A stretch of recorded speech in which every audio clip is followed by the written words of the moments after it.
So welcome to Vrindavan, India. Coming to you live from Vrindavan. Just kidding, I'm actually in my attic, and this is a green screen. But I thought we'd have some fun with this. So, we're in the 5th canto, the book 5 of Bhagavatam. And today we're going to hear about Rishabha's birth and his relationship to Nabhi, his father.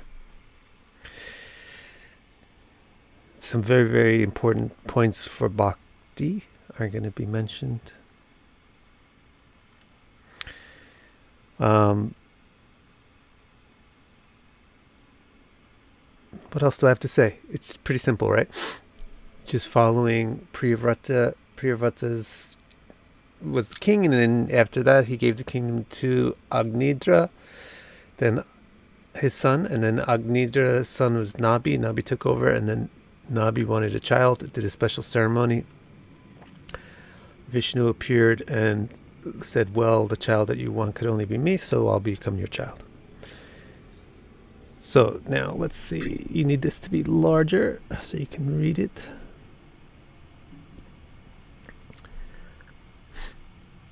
Shri Shuka Vacha Ataha Taham Utpatayeva Abhivajyamana Bhagavad Lakshanam Samyopashna Vairagya Ishvaya Mahavibhuti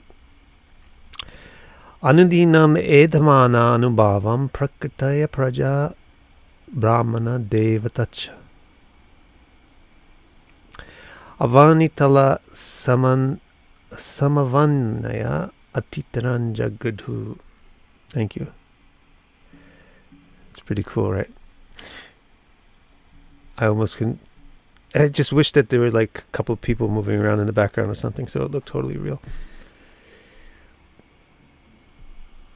So here's what it says. Beautiful Shuka said, from the very beginning, the qualities of Godhead were very obvious in him. Who's him?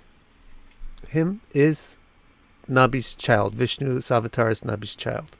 He hasn't been given a name yet. From the very beginning, the qualities of Godhead were very obvious in him. Great powers like equality, tranquility, detachment, and majesty. Now look, those are great powers. Equality is a great power. What's the word for equality? Samya. Samya. You have to ask, why is equality considered a power? Because then you're never off balance. You never put off balance. You're always balanced, equally balanced to everything. So,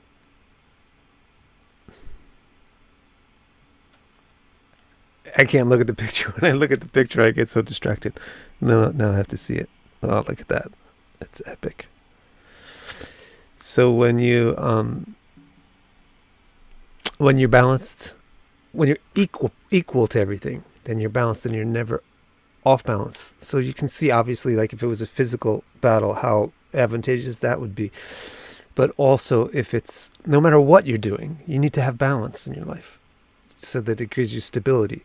So this samyata, this equipoised or equality towards everything gives you a balance. You don't really mind if X happens or Z happens or A happens or B happens. You can be equally balanced in each. That's a power. Another power is upashama. Upashama means tolerance, so it's very similar to equality. Tranquility, peace. You don't get disturbed by anything. Because when you're disturbed, then you make mistakes. This is the key. Like when people go bowling, they throw a strike. Then the next strike is harder to throw. Why? Because they don't have upashama. They don't have tranquility. They get stressed. Then they throw another strike, and then the third strike is very hard to throw. Why? It's not any harder to throw than the first strike. But they get off balance because they get nervous. And then vairagya, this is a power, vairagya, to dispassion or detachment from things. It's a power because otherwise you become sucked into things and you get pulled off balance again. And then Ishvara obviously is a power that's like mastery or majesty. So those three qualities were very obvious, utpatya eva, right from the very birth. Abhivyajamana, Vyaja, it was very obvious to see it. Abhivyaja, it was so obvious to see these qualities, utpatya eva, right from the birth of this child. What these qualities are, Bhagavat Lakshana, the qualities of Bhagavan. And then, even though right from the beginning they were obvious to see, anudinam edhamana. Every day, anudinam edhamana, they increased. So in other words, as he grew up, they became more and more anubhav. Right? Anudinam edhamana anubhavam. Anubhava means they became more expressed. So even when the child was just born, everybody could see these qualities inherent in him. And then as he grew every single day, they could see them becoming expressed more and more.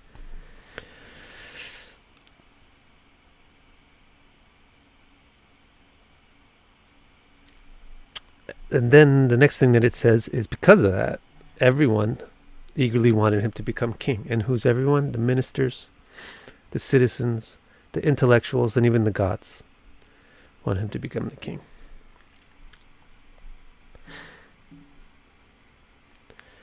This is big time. Even when I put my hand over here, it's like going over the text.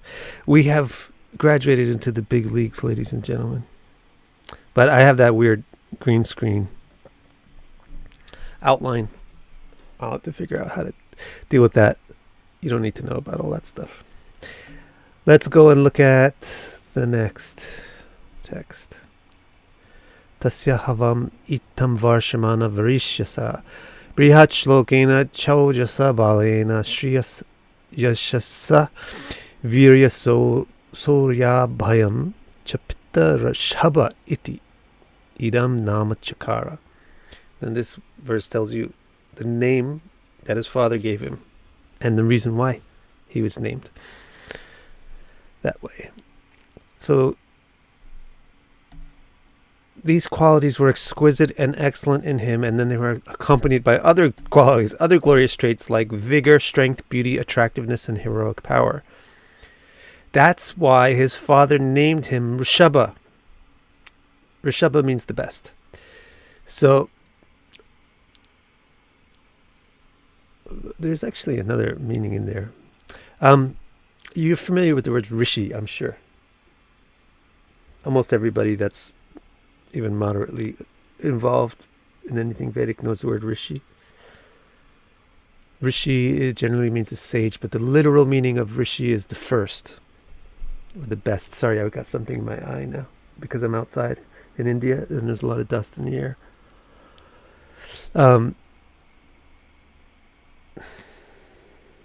So rishi literally means number one or the best. That's why the sages are called rishis, because the number one is like the top of the body or the head of the body. It's the intellectual.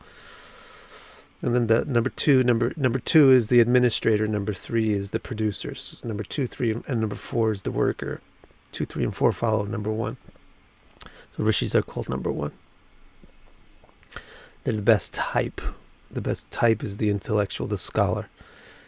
So that's the reason why rishis are called rishis. Rishabha means the thing which is the best person. So his father named him Rishabha because he's obviously the best. And the first is Vishnu, the first being. Now, there's another little interesting twist to the word Rishabha. Rishabha means produced from the rishis, because he got this child Rishabha as a result of the ceremony that the Ritvik priests performed. So it could be a slight reference to that as well. Okay. Going to the third thing. Yasya Hindra Spardhamano Bhagavan Varshe Navavarsha Tad Avadarya Bhagavan Rishabdeva Yogeshwara Prahasyatma Yogamaya Swavarsham Ajanabham Nama Apyavarshat. This is a funny text. So guess what happens when Rishabha comes onto the scene? Here comes this guy, who's handsome, strong, heroic, detached, etc., etc. Everybody loves him. Except who? Who's going to love him? The person who's jealous always. Who's that? Guess who? Yasya hi Indra. Indra. Spardhamana. Indra became envious. Bhagavan Indra became envious of Bhagavan Rishabha Deva. So the wording gives a little bit of an indicator that Rishabha is more powerful than Indra. Bhagavan Indra became Spardhamana, envious of Bhagavan Rishabha Deva.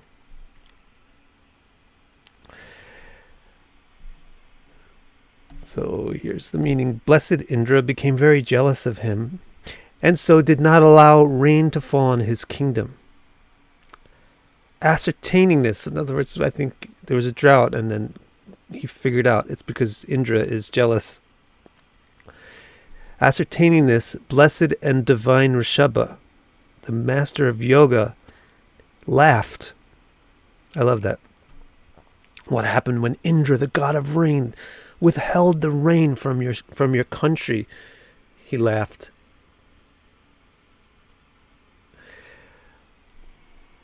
With his own mystic power, he brought rain to his kingdom,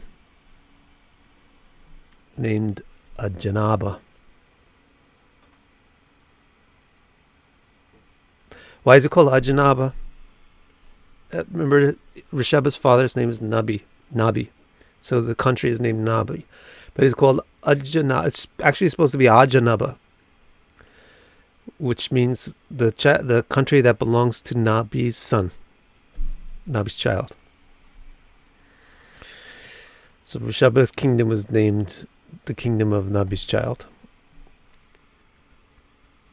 Okay? Simple story so far, right? From the very beginning, the qualities of Godhead were very obvious in him. Great powers like equality, tranquility, detachment, and majesty. And the expression of these qualities only increased in him, day by day as he grew up. Everyone, ministers, citizens, intellectuals, and the gods as well, eagerly wanted him to become king. These qualities were exquisite and excellent in him, accompanied by glorious traits like vigor, strength, beauty, attractiveness, and heroic power. This is why his father named him Rishabha, which means the best. Blessed Indra became very jealous of him and did not allow rain to fall on his kingdom.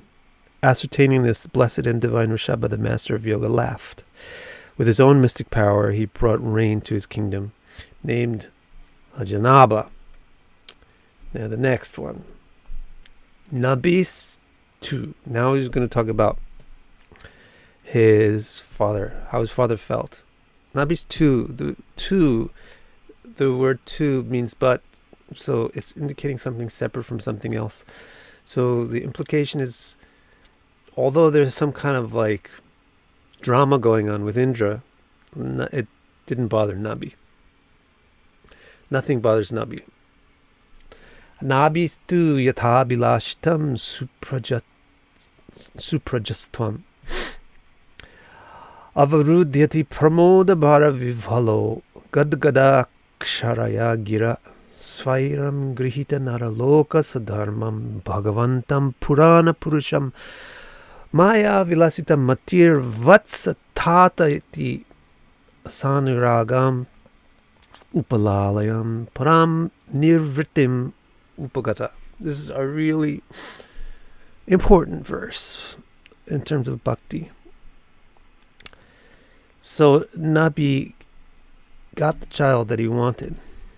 Nabhi had achieved his desire for an excellent child and was overwhelmed in the descent of excessive and extreme joy. Speaking choked up words, quote, the all-attractive ancient person willingly accepted equality with us human beings. His intellect decorated with magic, he lovingly raised his child, calling him my child, my dear, and achieved the paramount bliss. Know that it probably doesn't seem that important to you, but it's several things, a few things in this verse that are very, very important. So, the point that he says in his choked up words, the all-attractive ancient person willingly accepted equality with us human beings. This is a very interesting thing. Grihita naraloka asvaira grihita. Svaira means willingly, by his own desire, by his own intention. Svairam grihita naraloka sadharma. Sadharma means equality. Sadharma means same nature. Same nature. Dharma. Sadharma. Same nature. Nara. Humans. People. Regular people. Nara. Naraloka. The whole community of regular people. Naraloka sadharma. Equality or sameness with the regular people. Wow, I could do this without my glasses. One is that big. But let's not crush the glasses later.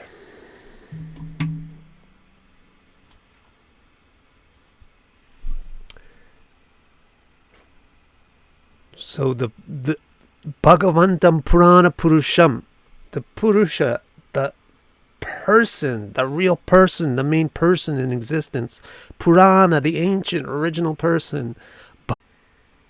Oh boy.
See, I'm live.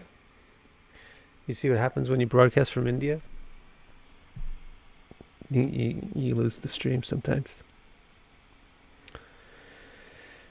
So that's the downside of being at this great place, Manasarovara.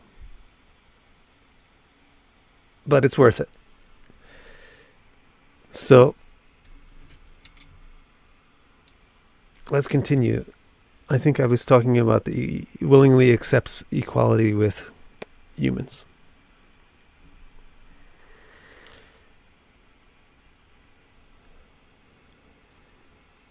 So that's the very important thing about the Vedic. I was really into the mood, so now I got to get back in there.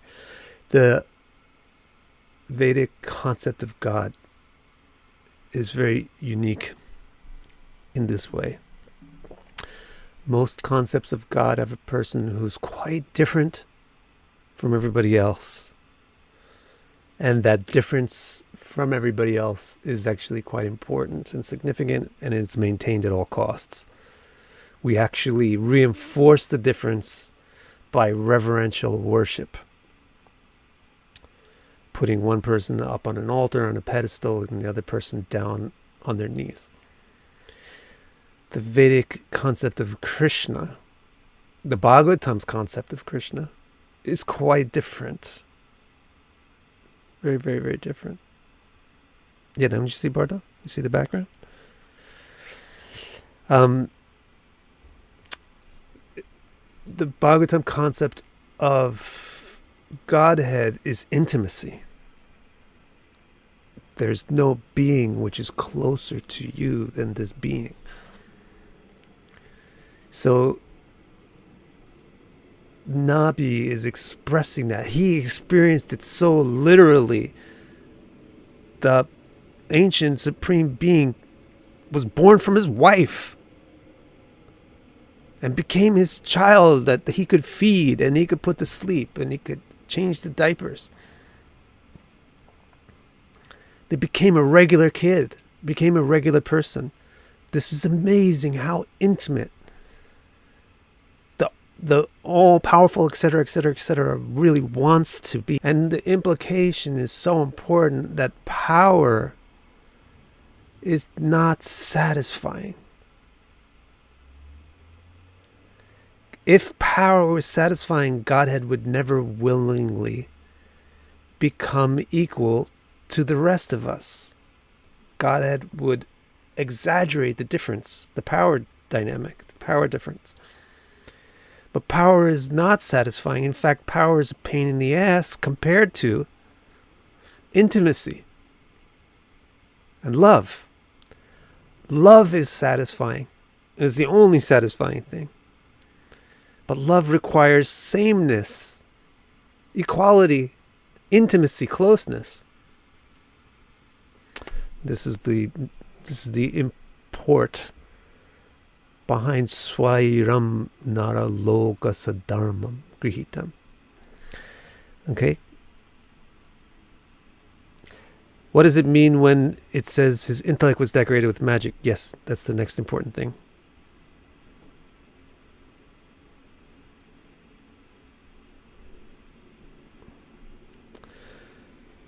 So maybe you can hear, like outside in India, there's a airplane going overhead right now. So then it said, Maya Vilasita Matir. His intellect, Mati, was Vilasita. Vilasita means polished, decorated, sparkled, made to shine by Maya.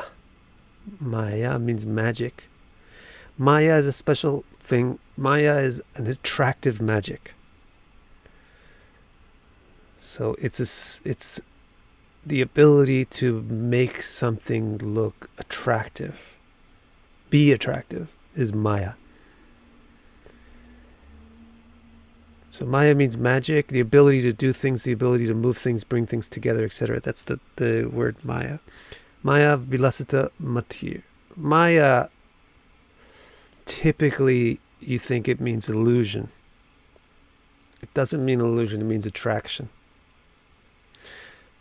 If you're attracted to something that's not really what it is, then it's an illusion, which is generally the case. Maya is generally employed to make something which is not particularly attractive seem to be attractive. Then it's illusory Maya, illusory attraction. But that's not inherently what Maya is. Maya is the power or the force which is the attractiveness of a thing. So it's magic attractiveness. The king's mind was vilasita from Maya. This is very important to bhakti and to the mechanics of how moksha works in bhakti yoga.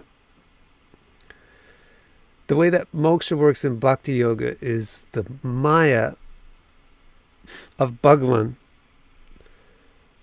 permeates the Atma, just as it does now, but now it's the Maya of Prakriti. It's the Maya of Bhagavan's external nature, which permeates us and links us to it and allows us to experience it fully. But when Bhagavan's own Maya permeates the Atma, permeates the self, then it infuses the Atma, just as we have the capacity to experience the world. When Bhagavan Maya infuses us, then we have the capacity to experience Bhagavan and interact with Bhagavan. So that's what happens with Nabhi. Otherwise, how can Bhagavan become his child? So his mind becomes infused with Bhagavan's Maya, and just as we get intoxicated with pizza or whatever, we get lusty for sex. We get thrilled by different things in Prakriti, and our perceptions get somewhat distorted. Similarly, when you are infused with Bhagavan's Maya, your perceptions get distorted as well, but in a favorable manner. In a manner which is pleasing and joyful and serves the purpose of love. So, one of the primary distortions is that you cease to experience the distance, the ontological distance, the hierarchical difference between yourself and the Supreme. You cease to see the majesty of the Supreme, and you only see the sweetness. So you can actually feel, this is my son. Nabhi could actually feel. He didn't think, this isn't really my kid, this is actually Vishnu. Wow, it's the same Vishnu that was everybody was worshipping over there at the ceremony. He is sitting here at my dinner table. So let me stop everything and worship him again. He didn't think like that. He actually perceived, this is my child. This Vishnu is my child. That's how the mati, or the intellect, can be put into illusion by Maya. But the difference is the illusion now is serving love rather than serving separatism or serving the elusive ego. It's serving Bhagavan rather than serving the ego. So with that permeation of his intellect with Bhagavan's Maya, he thinks, he says, Vatsa. He calls Vishnu Vatsa. Vatsa means a calf. It's the way that parents call their child. They call Vatsa. My little boy, my little girl, Vatsa. The dependent one, the one who needs the milk, is Vatsa. The dependent one, Vishnu is not the dependent one, you're the dependent one. No, because of the Maya, the magic decorating the intellect from the power of love. He feels, sees, experience as a reality, just like this is a reality. No matter how many long-bearded people tell you that this is not a reality, what you're experiencing, it is a reality. Because you're experiencing it, it is a reality. If it was not a reality, you could not experience it. Similarly, when a devotee, like Nabhi, is experiencing that Vishnu is his child, Vishnu is his child. Vishnu does need to be fed.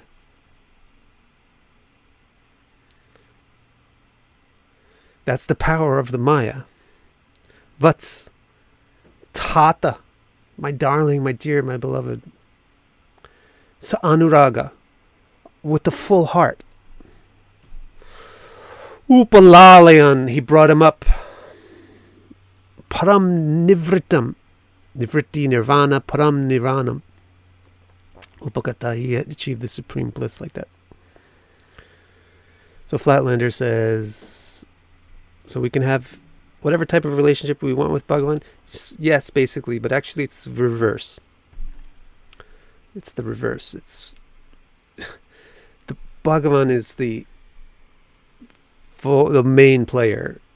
We're the lover, not the love. I mean, Bhagavan is, it's actually, we can have whatever relationship Bhagavan wants. Bhagavan is the one who wants to become Nabhi's child. That's why Nabhi becomes Bhagavan's father. It's not really that Nabhi is the one who wanted Bhagavan to become his child, but it's reciprocal. But just so you understand, so that you don't have a misconception which would spoil the whole show and make the whole thing impossible. The misconception would be that the root of the power and the root of everything is in you. The root of the power and the root of everything is in Bhagavan's grace and mercy.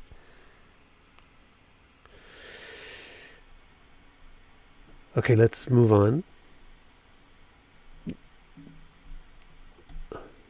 Now, this is also interesting.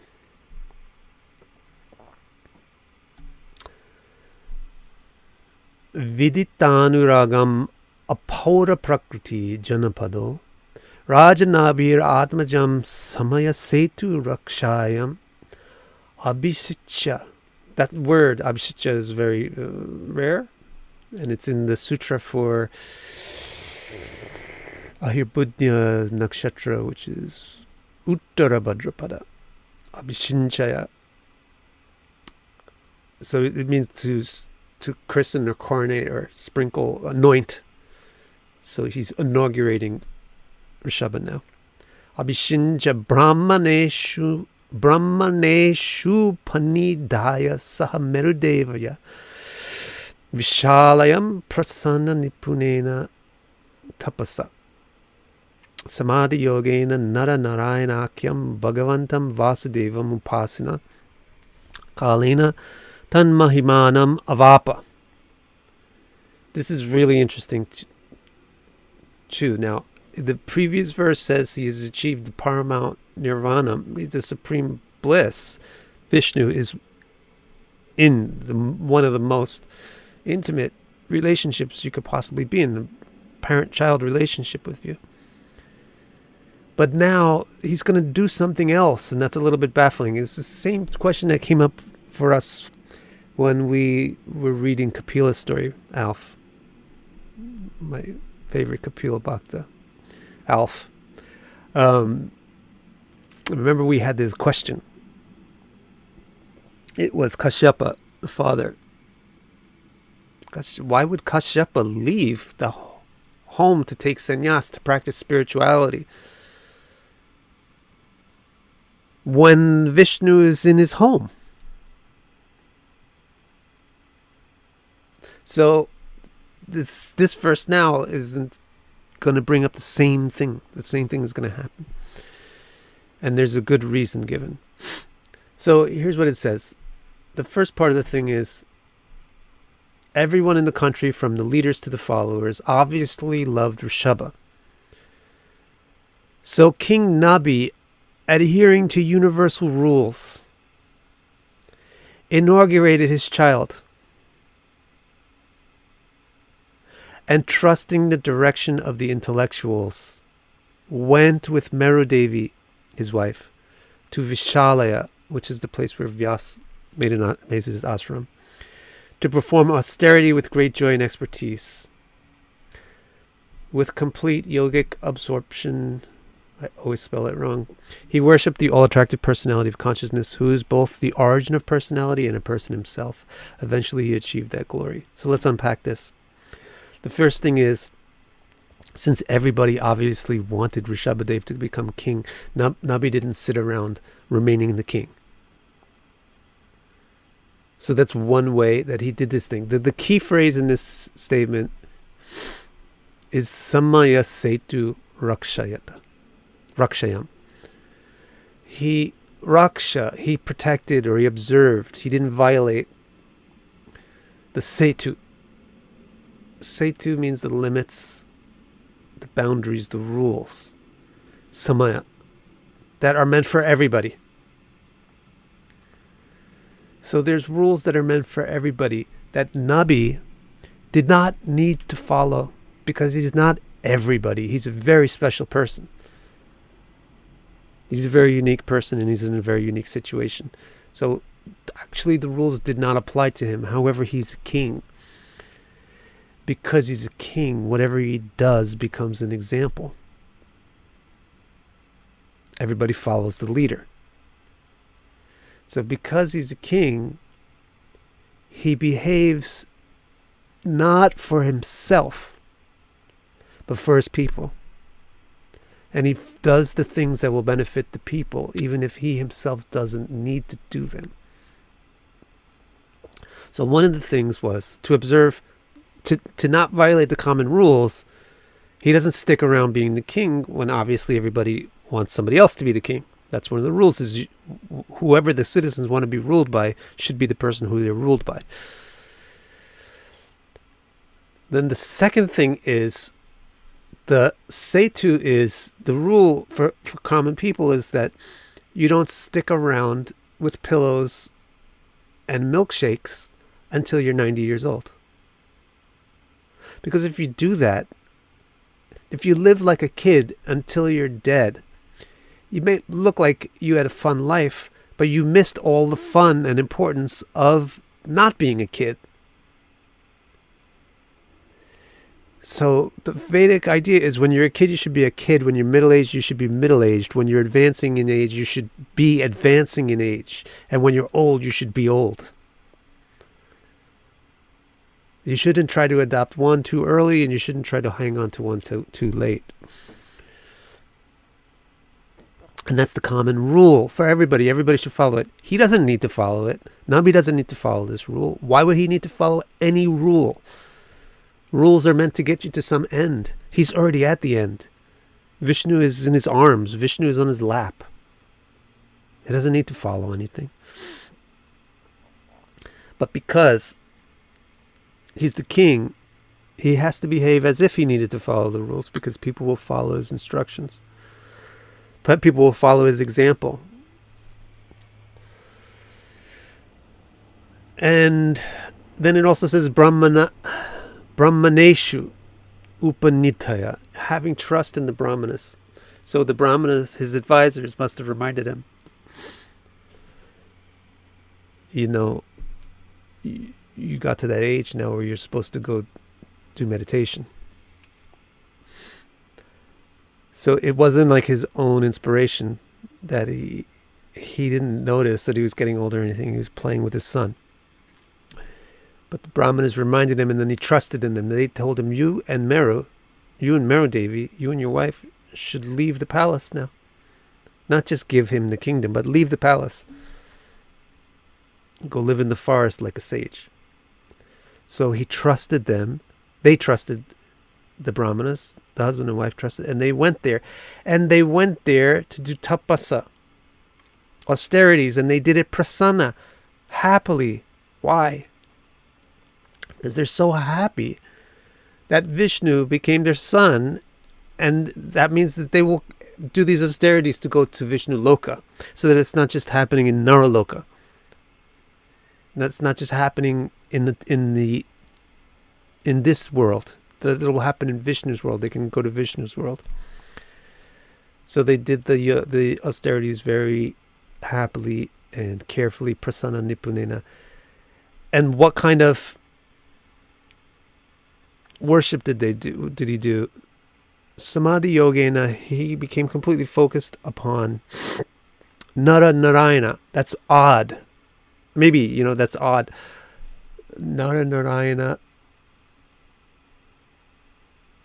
is a name for a particular avatar.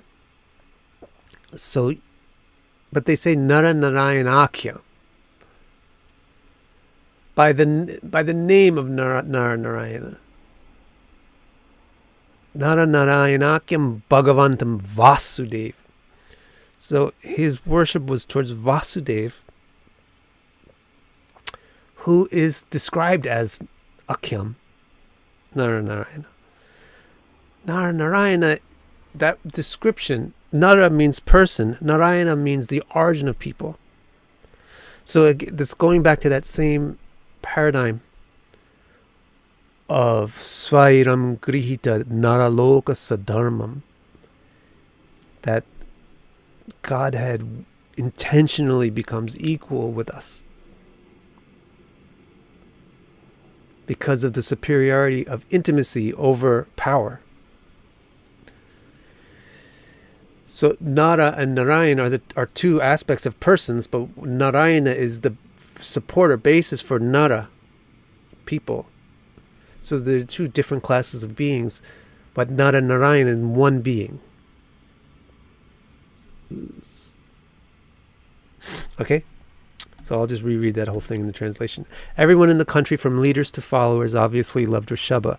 So King Nabhi, adhering to universal rules, inaugurated his child, and trusting in the direction of the intellectuals, went with Meru Devi to Vishalaya to perform austerity with great joy and expertise. With complete yogic absorption, he worshipped the all-attractive personality of consciousness, who is both the origin of personality and a person himself. Eventually, he achieved that glory. Now, Shukadev Goswami says there's two verses that glorified Nabhi. And I'll recite them for you now. He says to Parikshit. And the commentators suggest that the citizens wrote these verses about the king after he went to the forest. Ko nutat karmarajasir nabhir anvacharet puman apatyatam agadyasya hari shuddhena karmana.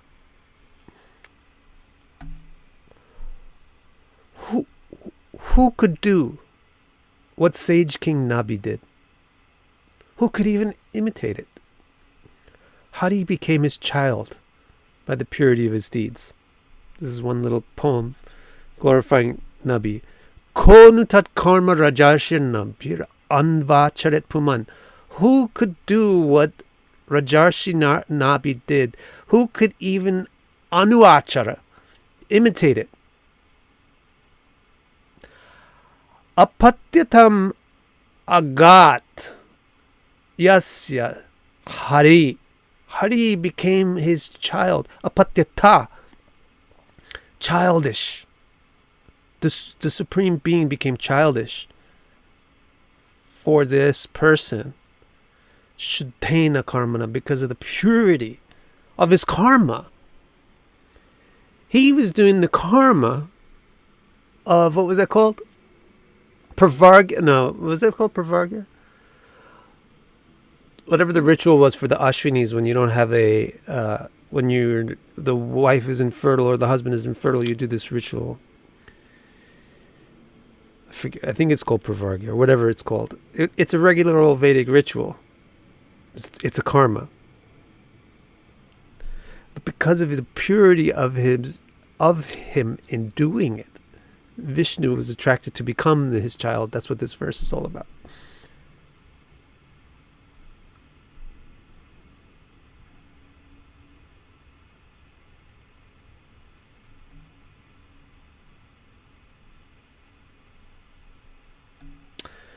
I see there's an interesting question. Vic is off if I see my relationship with Vishnu. Vic, is it off if I see my relationship with Vishnu as his son or soldier?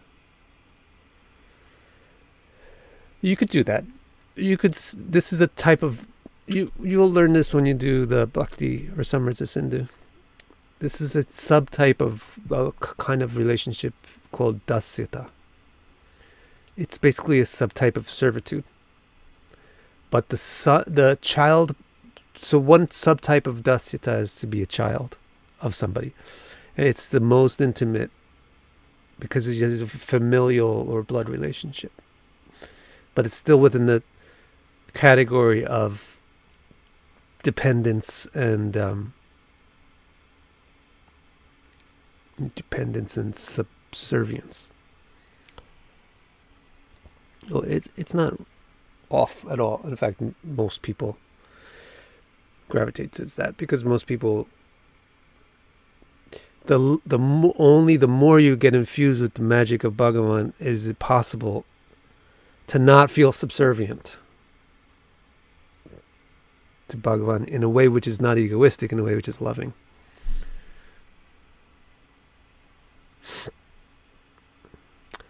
All right, so that is one of the verses for Nabhi, and the other one is...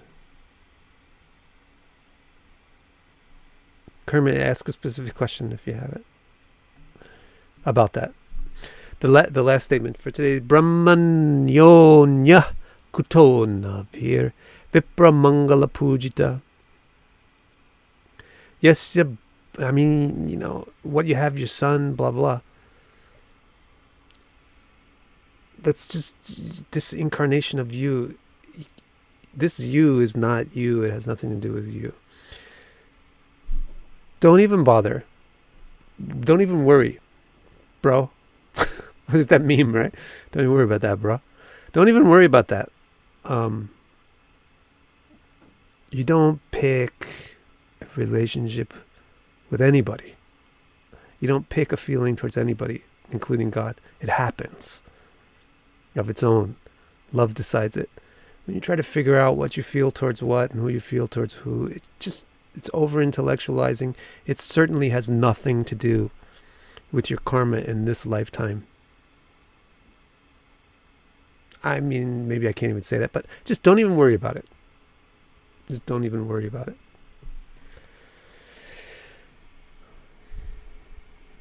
But it's not because you have a certain personality in this lifetime that you have to have a certain relationship with Vishnu.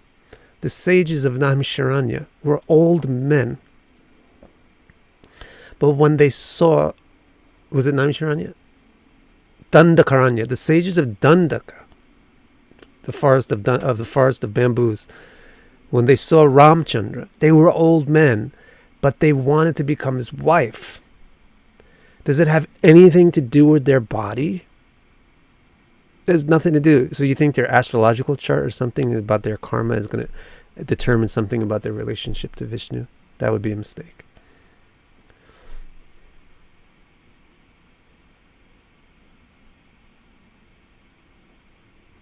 Okay, so then the last thing, Brahmanyo nyakuto nabir vipra mangala pujita yasya barshi yagyesham darsham asur ojasa.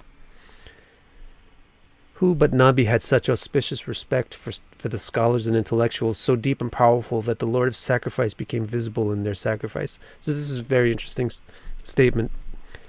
They glorified that Nabhi by saying nobody has had more respect for the Brahmanas than this person did. Otherwise, how is it possible that the Brahmanas were able to bring Vishnu to the ceremony that they performed? It's really interesting.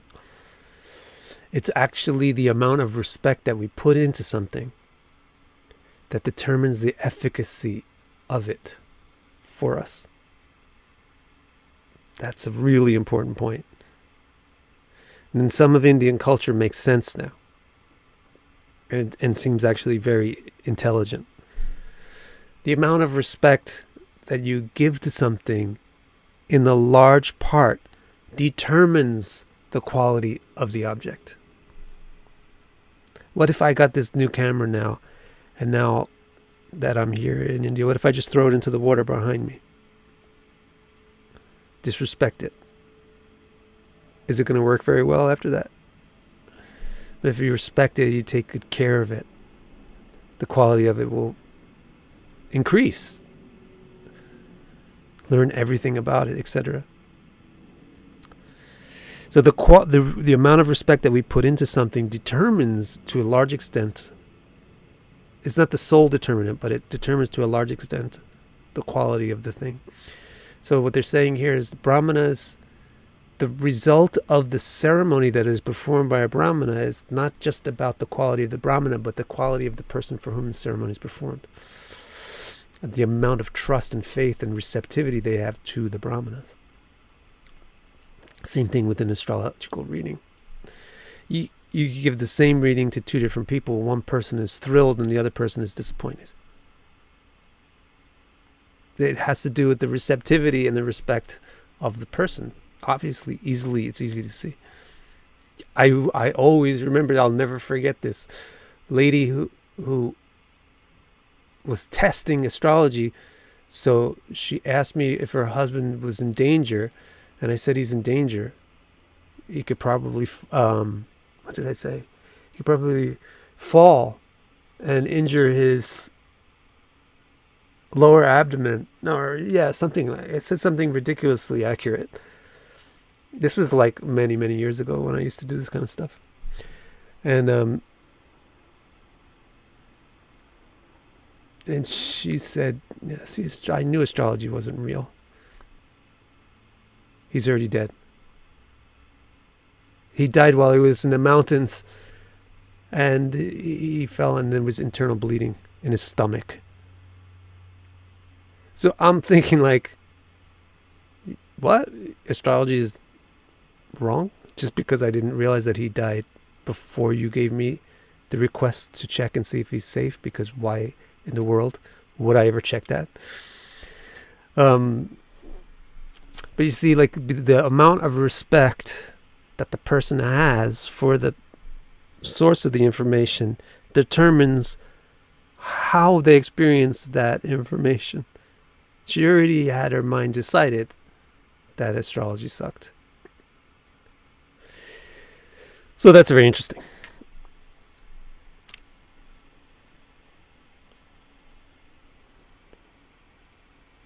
Kermit the Frog. Can graceful Maya act where it normally acts like in Prakriti and produce rati towards Atma from therein?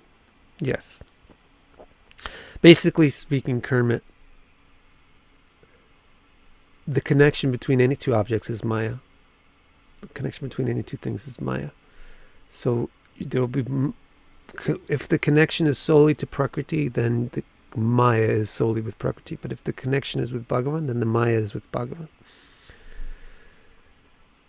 So the capacity to experience something is facilitated by the Maya. We think of Maya as the capacity of not experiencing, right? We think of it as an illusion. But it's inaccurate. The Maya for us right now is the capacity to experience what we are experiencing. So we're not experiencing everything accurately, but that's because the Maya is only coming from Prakriti. It's only coming from the external component. But Maya is not the power of not seeing. Maya is the power of seeing. And the Maya, so what happens is as a result of wanting it, just like the receptivity or the respect for a thing determines your ability to benefit from it. By developing respect and admiration and desire for Bhagavan, that allows us to receive Bhagavan Maya. And then that Maya